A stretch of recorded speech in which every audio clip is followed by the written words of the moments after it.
Olá, irmãos, eu sou o Frater Guzak, mago hermetista e adepto do sistema de Franz Bardon. Hoje eu quero trazer para vocês, tirar esse boné, né? Hoje eu quero trazer para vocês um assunto bem delicado e que é pouco comentado, né? É aquela questão, né? O que acontece com os nossos familiares, os nossos parentes, os nossos amigos depois que eles desencarnam, depois que eles vêm a falecer. Para onde eles vão, como é o processo, como se dá tudo isso, é possível ter um contato, é possível a gente saber como que está a situação dos nossos queridos parentes e amigos que vão para o outro lado da vida? Bom, é sobre isso que eu quero conversar um pouquinho mais com vocês nesse vídeo de hoje, tá bom, irmãos? Eu sei que é uma questão delicada da gente falar, porque é um assunto que nos traz aquela saudade, traz aquela nostalgia, aquele sentimento bom de como era viver com aquela pessoa, né? E essa saudade de que ela se foi e que partiu, e dá aquela impressão inicial que a gente tem, né? Que ela partiu para sempre, partiu para nunca mais ser vista, e que a gente não tem nenhum contato, nenhuma forma de saber. Como muitos dizem, né? Os mortos não voltam para falar, mas isso é o que dizem as pessoas materialistas e que não perceberam as sutilezas da vida e ainda não conhece os grandes mistérios da vida além da morte, tá bem, meus irmãos? Então é disso que a gente vai falar, como funciona esse processo. Existem dois diferentes processos do desencarne, que é o desencarne instantâneo traumático, que é aquele geralmente ocorrido acidente ou um ataque cardíaco, que são aquelas mortes sim instantâneas, súbitas ou violentas, que essa daí ela tem um processo diferente para a alma, tá?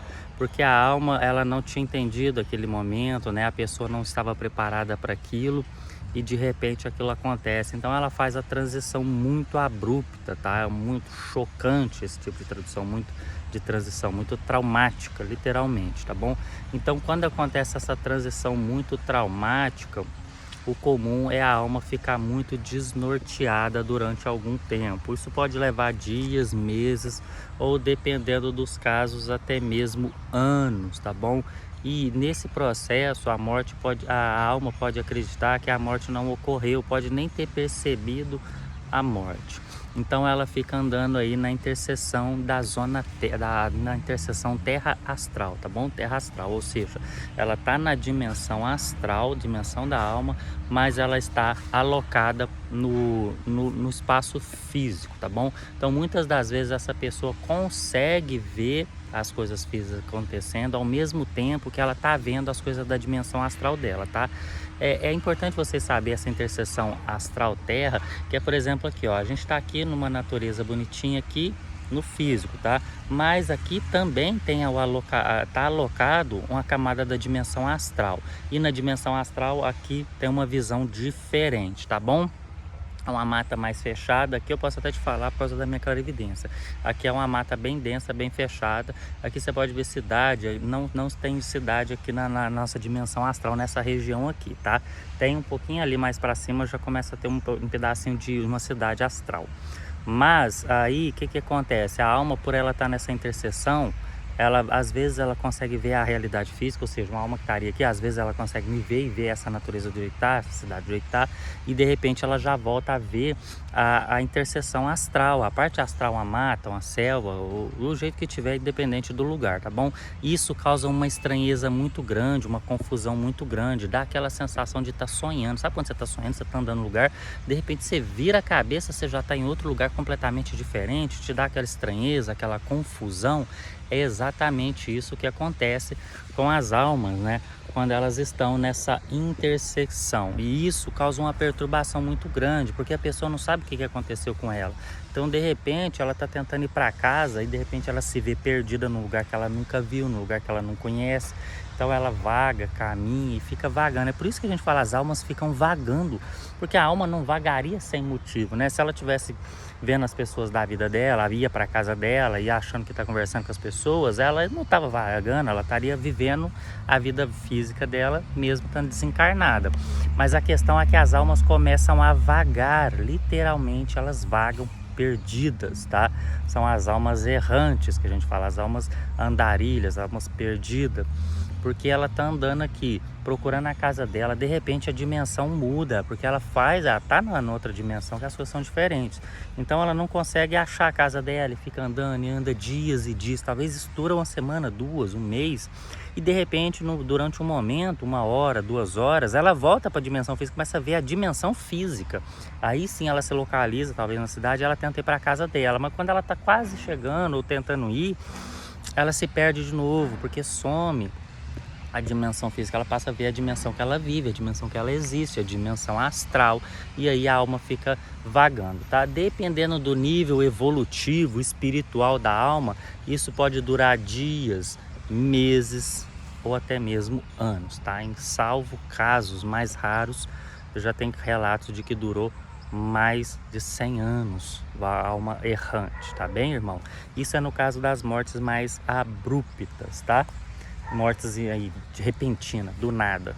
Agora nos casos de enfermidade, que a pessoa passa um tempo lutando contra a doença, né, e depois ela vem a falecer, não resiste à doença, ou um ferimento que ela ainda fica consciente por um tempo e depois percebendo a situação que ela está, aí já acontece um segundo processo diferente, porque aí a pessoa começa a perceber que a morte é iminente, que é inevitável e que não, talvez ela não consiga escapar de todo esse processo, esse trauma, essa doença que ela está passando. Então, ela começa a entrar num estado muito pesado de consciência, preocupação, medo, terror, e isso vai causar uma perturbação muito grande na alma dela, tá bom?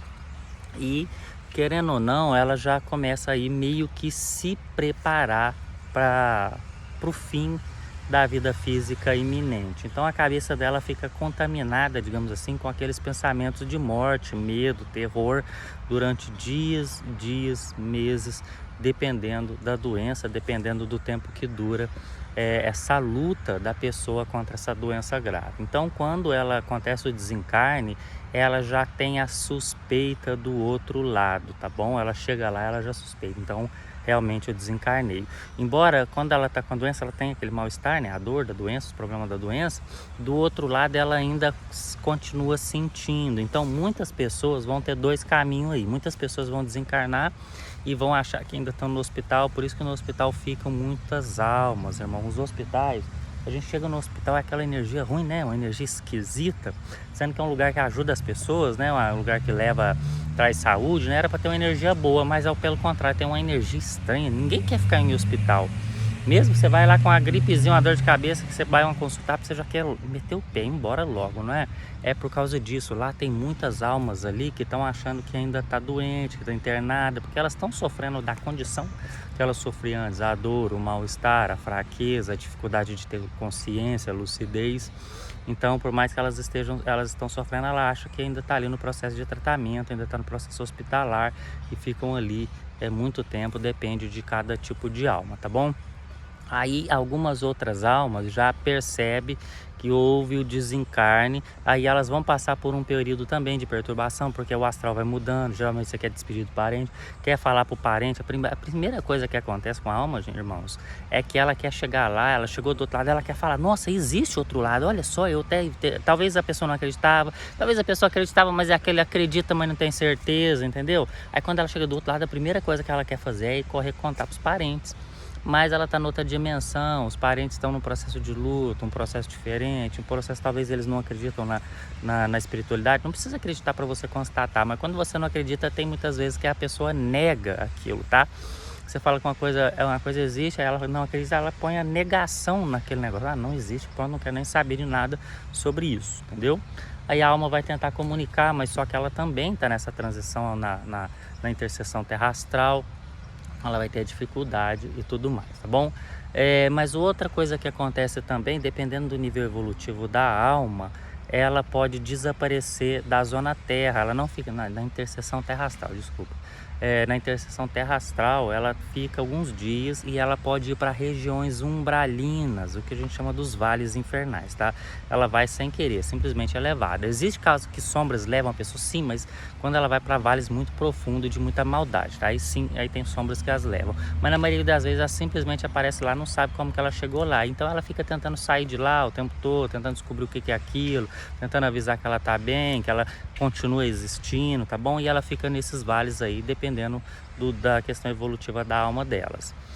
Outras almas que estão um pouco mais evoluídas, vem equipes de amparadores que vêm fazer o corte, que a gente fala, o corte energético das energias residuais que ficou no enlace do corpo, no enlace alma-corpo.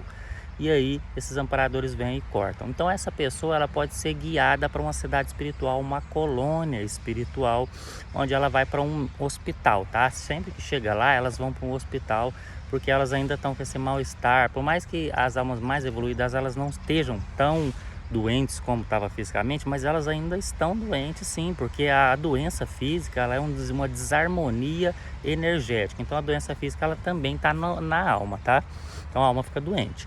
Aí elas vão para um hospital onde são direcionadas ao tratamento adequado naquela condição, que pode levar uma semana, um mês, e depois que elas se recuperam desse tratamento, elas vão para zonas de reeducação, que são como escolas, né? Escolas para adulto ou criança, depende do nível da alma, da idade dela que ela desencarnou, e aí elas vão começar a estudar sobre a espiritualidade com esses professores lá da colônia, começar a viver a espiritualidade. Então, meus irmãos, é aí, nessas pessoas que vão para as colônias, essas sim vão estudar, e depois, em um certo momento, quando elas estiverem mais, digamos assim, livre da questão da carne, elas vão receber permissão sim para se comunicar com os parentes, se manifestar ou pelo menos visitar. Muitas vezes a gente não consegue, a alma não consegue se comunicar com a família, porque a família não acredita, a família não corre atrás de médium, esse tipo de coisa, então não tem como você comunicar, mas tem como você visitar. Então muitas vezes você está em casa, você perdeu um parente, você nem está pensando nele, aí do nada você sente aquela energia, dá aquela vontade de chorar, fala, nossa, estou sentindo como se meu pai estivesse aqui, minha mãe estivesse aqui, meu primo estivesse aqui. E muitas das vezes sim, irmão, principalmente quando é do nada, quando você nem tá pensando na pessoa, tá ocupado com seus afazeres, você sente ela, pô, parece que o fulano chegou aqui, realmente ele deve ter chegado, tá bom? Então a transição espiritual é muito diferente para cada tipo de pessoa, cada nível evolutivo da alma, cada nível de desencarne, as condições de desencarne, tudo isso é diferente. E aí assim os nossos parentes se vão dessa forma, tá bom?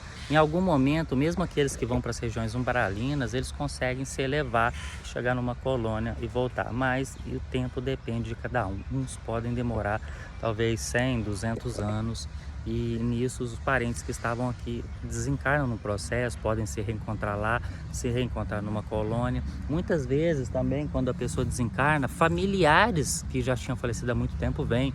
Por exemplo, uma pessoa desencarna, vem usar a voz dela que faleceu há 20, 30 anos, vem fazer esse apoio. Aquela equipe lá que eu te falei de amparadores, ela é sempre composta por um ou mais familiares da pessoa que acabou desencarnando, porque a pessoa chegou do outro lado, uma dimensão que ela nem sabia que existia, né? Muitas das vezes o choque de realidade muito grande, então ela precisa de uma figura familiar para acolher ela, senão fica difícil acolher ela, então sempre vai um familiar, tá bom?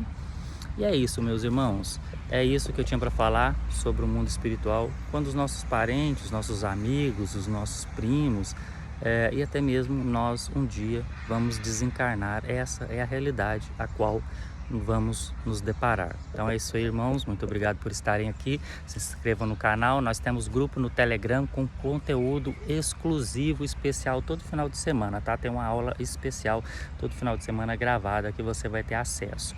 Fora as interações no chat e os aprendizados que a gente tem por lá. O grupo tá aí, o link no primeiro comentário. A gente se vê por aí. Muito obrigado pela presença. Se inscrevam também no canal para continuar acompanhando mais vídeos como esse. Paz e luz. Assalam. Boa noite.